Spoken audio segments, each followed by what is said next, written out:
Good morning. पिछली video में मैं आप लोगों को महाभारत की एक सांझ एकांकी पढ़ाई थी। आज मैं इस एकांकी के प्रमुख पात्रों का चरित्र चित्रण करने जा रही हूँ। महाभारत की एक सांझ एकांकी में प्रमुख पात्र युधिष्ठिर और भीम हैं। सर्वप्रथम मैं युधिष्ठिर के बारे में चर्चा करूंगी।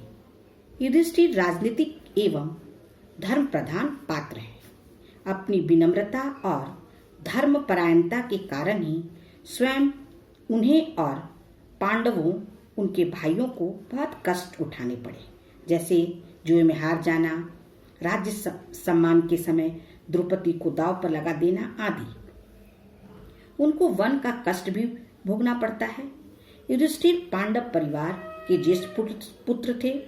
उनके स्वभाव में विनम्रता, सच्चाई एवं सद्गुणों के कारण परिवार के बड़े लोग उनसे बहुत स्नेह करते थे।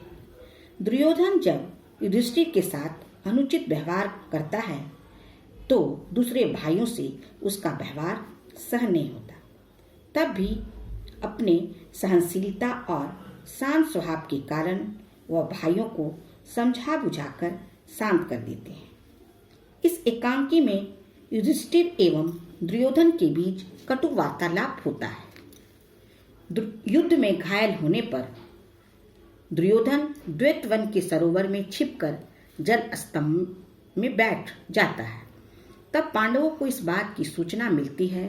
तब युधिष्ठिर तथा भीम सरोवर के समीप जाते हैं।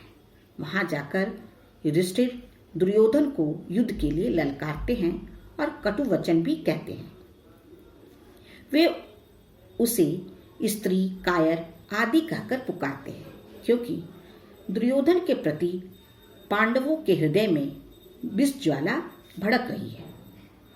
इस अवसर पर द्रौपदी को भरी सभा में अपमानित होना तथा अभिमन्यु की मृत्यु आदि अनेकों प्रसंग हैं जो पांडवों को व्यथित कर रहे हैं। ऐसे अवसर में भी युधिष्ठिर अपने संयम को नहीं टूटने देते, किंतु दुर्योधन को जब युधिष्ठिर के द्वारा कहे हुए अपमानित शब्द सहन नहीं होते, तब दुर्योधन युधिष्ठिर से युद्ध करने को कहता है। यहाँ पर युधिष्ठिर को धार्मिक तथा मानवीय भावनाओं का ज्ञान होता है।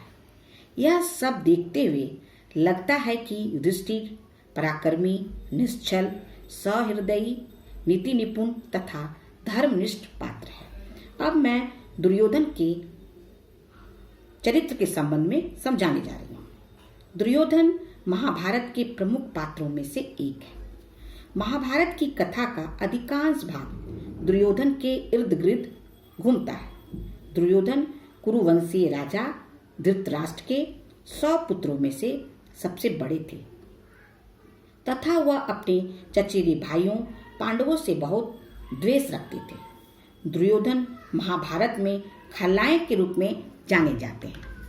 दुर्योधन के पिता धृतराष्ट्र अंधे थे, जो पुत्र स्नेह में पागल है।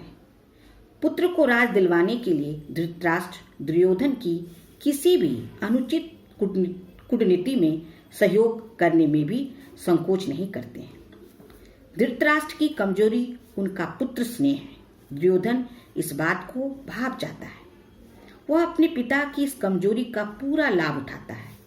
इस प्रकार अनुचित विधियों एवं षड्यंत्रों से राज्य पाने के लिए वह पांडवों को अनेक प्रकार के कष्ट देता है। वह अत्यंत क्रूर एवं निर्दयी व्यक्ति है।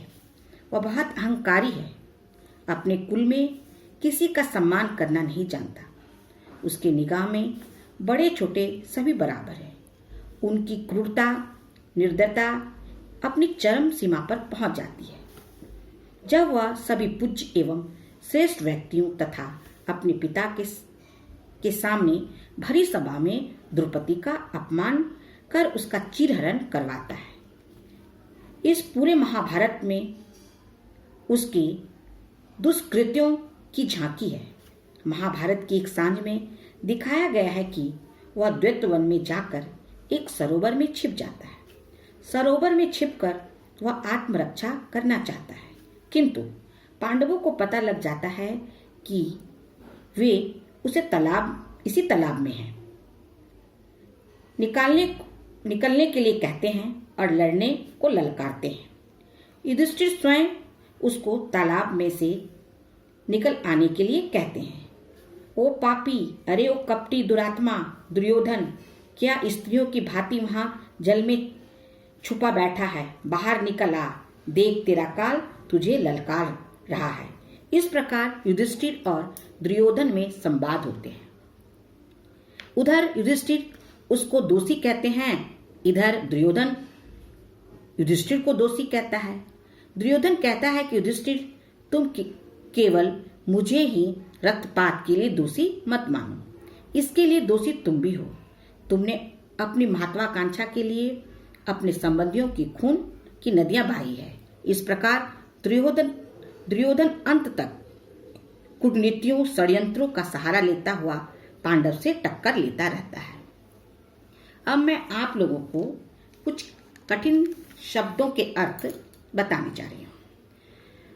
एकांकी संचय की अभ्यास पुस्तिका में पेज नंबर 71 और 72 में जो शब्दार्थ और टिप्पणियां दी हुई है उसे आप स्मरण कीजिएगा, याद कीजिएगा।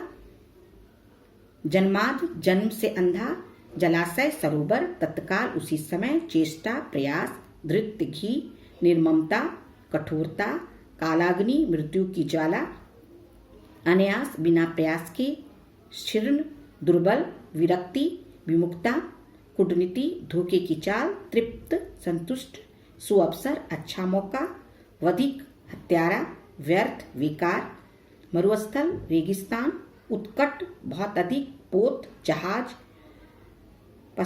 पश्चाताप, पछतावा, कृत्य, कार्य, रत्ती भर, थोड़ा सा भी, अन्यथा नहीं तो, प्रतिष्ठा, इज्जत, सम्मान, आत्मरक्षा, अपनी रक्षा, विषफल, बुरा फल, अहेरी, शिकारी, दुरात्मा, बुरी आत्मा, सव्यंग, व्यंग के साथ, कलंक, लांछन, आहुति, बलिदान, शस्त्रास्त्र, हथियार, पामर, दुष्ट, रक्त रंजित, खून से सना हुआ, अप्रस्तुत, जो तैयार न हो, सम्मुख, सामने, अनावश्यक, जो जरूरी न हो, दुराचारी, बुरे आचरण वाला, विफलता, असफलता, पौरुष, वीरता, चित्तकार, चीख, आलाप, चीख पुकार या रोना, षड्यंत्र, छल से भरी योजना, शोणित, रक्त, तर्क, दलील, उपरांत, बाद में, ध्वंस, विनाश,